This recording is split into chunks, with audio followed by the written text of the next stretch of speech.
Oke, selamat pagi. Bertemu kembali dengan saya. Saya Eko Aris dari Program Studi Teknologi Rekayasa Mekatronika, Fakultas Vokasi Universitas Sanata Dharma Yogyakarta. Nah, hari ini kita akan memberikan sedikit pengantar gitu ya tentang dasar pemrograman PLC, di mana kita akan fokus ke program sekuensial dengan percabangan. Ya, jadi biasanya kita akan menyelesaikan program sekuensial tanpa percabangan. Nah, sekarang kita akan memberikan informasi tentang percabangan dalam program sekuensial, ya. Karena beberapa kasus kita membutuhkan percabangan. Oke, kita lihat jadi program percabangan itu dibagi menjadi dua, yaitu satu program percabangan yang berupa pilihan, yang kedua adalah percabangan paralel. Nah, percabangan yang berupa pilihan itu adalah saat kita berada di satu cabang sekuensial, nanti kita harus memilih akan berjalan selanjutnya ke cabang satu atau cabang dua. Sedangkan percabangan paralel itu saat kita berada di percabangan, maka kedua cabang itu akan berjalan bersama. Ya, baik cabang satu maupun cabang dua. Nah, kita lihat berikut ini. Untuk mempermudah, jadi kita membuat diagram sekuensial, di mana kita kalau memiliki kasus sekuensial, kita harus membuat diagram sekuensial berikut ini supaya lebih mudah untuk kita membuat program. Nah, kita lihat di sini, input 1, jika ini input 1 ini aktif, maka yang terjadi output 1 akan aktif. Kemudian selanjutnya input 2. Kalau input 2 ini aktif, output 2 akan aktif. Terus selanjutnya, ini kita masuk ke cabang. Di sini syaratnya, input 3 atau tidak input 3. Jadi kalau input 3 aktif, maka akan berjalan cabang yang bawah. Kalau input 3-nya tidak aktif, akan berjalan cabang yang atas. Ya. Nah, di sini seperti yang di program sekuensial kita sebelum-sebelumnya, jadi proses di input 1 ini akan memberikan syarat ke proses di input 2. Jadi input 2 ini tidak akan aktif jika proses di input 1 di sini belum aktif. Demikian pula di cabang di sini, cabang di sini tidak aktif sebelum proses di input 2 ini aktif. Begitu ya. Jadi itu adalah syarat untuk sekuensial yang sudah kita pelajari sebelumnya. Anda bisa lihat bagaimana membuat program sekuensial dari kasus-kasus yang ada di video saya yang lain. Nah, kalau input 3 ini aktif, maka output 5 akan aktif. Kemudian input 6 aktif, output 6 aktif, input 7 aktif, sistem akan mereset. Tetapi pas saat di cabang tadi, input 3-nya tidak aktif, maka yang berjalan adalah output 3. Selanjutnya input 4, jika aktif, maka berjalan di output 4. Selanjutnya input 5 aktif, dia akan mereset sistem. Jadi sistem itu bisa direset jika input 5 aktif atau input 7 aktif. Nah, kadang di dalam satu sistem, percabangannya mungkin lebih dari 2. Ya, bisa 3, bisa 4 gitu ya. Nah, tergantung nanti dari syaratnya. Kalau syaratnya cuma 1, syaratnya cuma 2, berarti nanti ada 2 cabang. Berarti kalau di situ 3 cabang, berarti nanti ada 3 syarat. gitu ya, sebagai pilihan gitu ya. Kalau 4 berarti ada 4 syarat sebagai pilihan ya. Nah, dengan menggunakan diagram sekuensial ini nanti kita akan lebih mudah untuk membuat program PLC kita. Ini adalah contohnya ya. Contoh ini tidak akan saya selesaikan sekarang, gitu ya. Nanti saya buat dari video yang lain, gitu ya, untuk menyelesaikan masing-masing contoh dan studi kasus yang ada di sini. Harapannya teman-teman dengan tadi memahami sekuensial pencabangan ini, teman-teman coba silakan menyelesaikan kasus ini terlebih dahulu, ya. Nah, di sini ada contoh adalah sebagai berikut. Sebuah benda dari magazine ya didorong oleh silinder satu menuju ke tempat pengetesan. Jika benda yang dites itu terbuat dari logam, maka akan didorong oleh silinder 2 menuju ke penampungan benda logam. Jika benda tidak terbuat dari logam, maka akan didorong oleh silinder 3 menuju penampungan benda non-logam. Nah, dari sini kita bisa melihat yang saya bold warna hitam dan merah di sini, maka eh, ini adalah pencabangan. Karena di sini ada syarat nanti jika benda logam, maka yang jalan sekuensial yang satu, jika bendanya itu non logam, maka yang jalan adalah sekuensial yang kedua.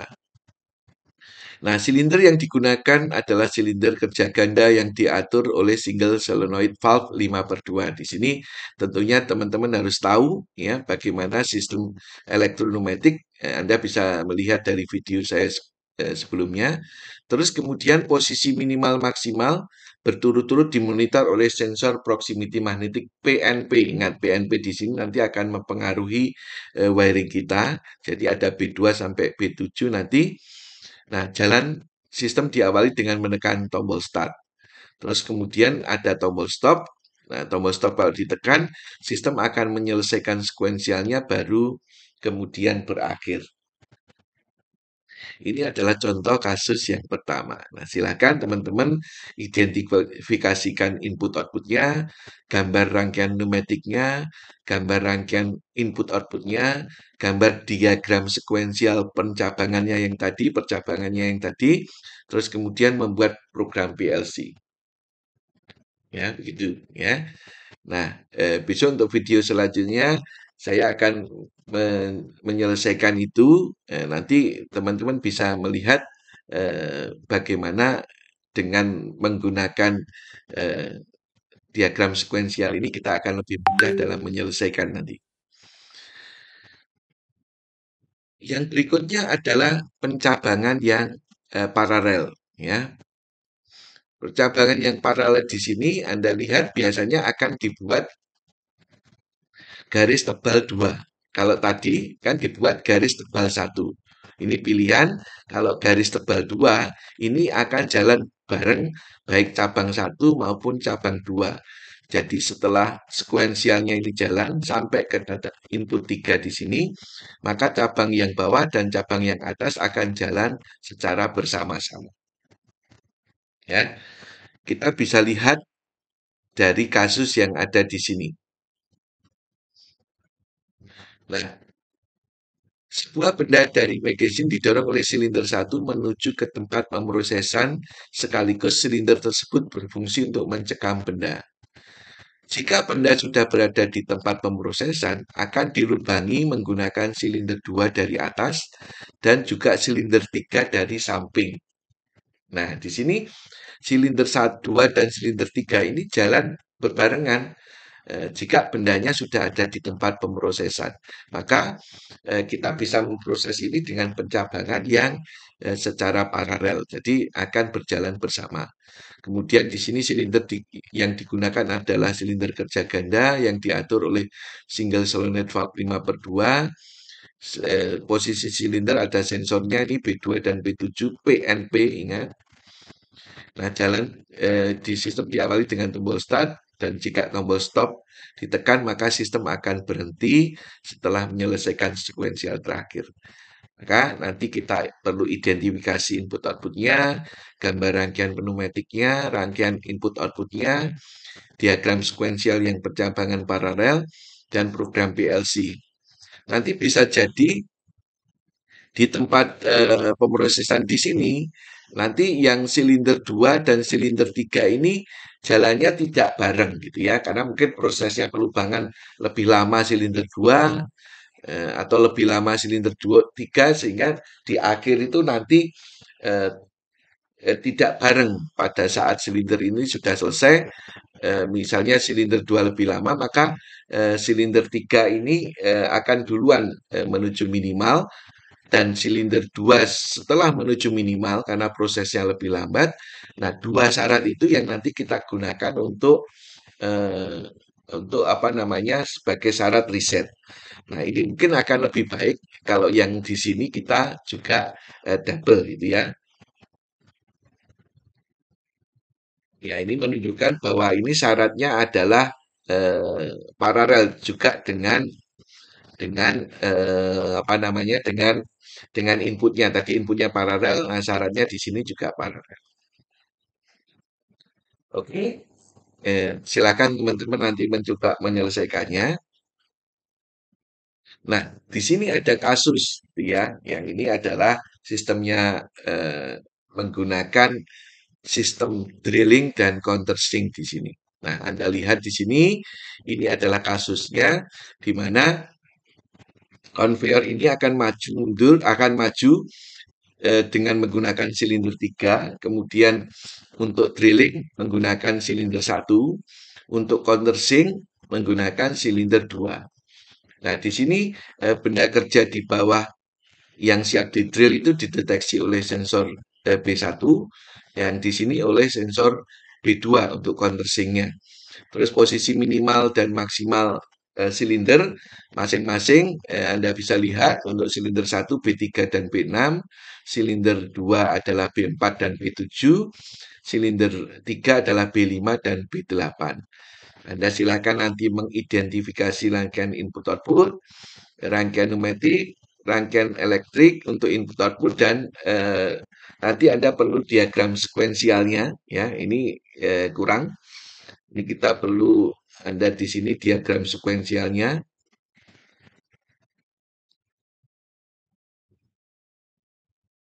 ya, sekuensial. Kemudian baru rangkaian kendali untuk CL-nya, PLC-nya dengan menggunakan diagram ladder.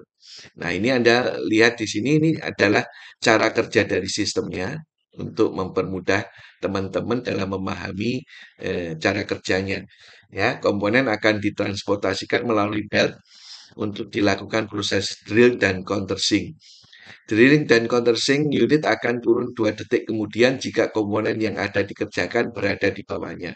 Jadi di sini kalau komponennya itu tidak ada, maka sistem di sini tidak boleh jalan.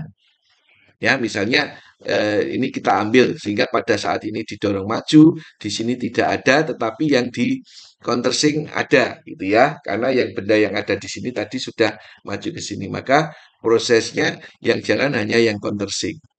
Jadi di sini kalau keduanya tidak ada ya tidak boleh maju. Tapi kalau dua-duanya ada benda maka dia akan maju bebarengan. Nah, ini kita harus memanfaatkan sistem pencabangan yang ada di sini. Gitu ya. Terus Anda bisa membaca di sini untuk dua buah sensor B1 dan B2 digunakan untuk mendeteksi apakah benda berada di bawah drill dan countersink. Kedalaman drill dan countersink diatur oleh sensor B6 dan B7. Ya, di sini ada sensor B7 dan B6 untuk mengatur kedalamannya. Posisi awal silinder, drill dan countersink dideteksi oleh sensor B5, B3 dan B4 gitu ya. Ini untuk sensornya B5, B3 dan B4. Sistem tidak selalu mengharuskan bahwa benda kerja berada di bawah drill dan countersink unit setiap kali silinder transport bergerak. Nah, proses drill dan countersink harus tidak bekerja jika dideteksi bahwa benda kerja tidak berada di bawahnya. Nah, sistem dimulai dengan menekan tombol S1 dan secara otomatis berhenti jika S2 ditekan. Oke, silakan nanti teman-teman mencoba menyelesaikan kasus yang ada di sini. Nah, demikian bagaimana pengantar untuk membuat program PLC yang di dalamnya kita memanfaatkan pencabangan. Semoga bermanfaat. Terima kasih.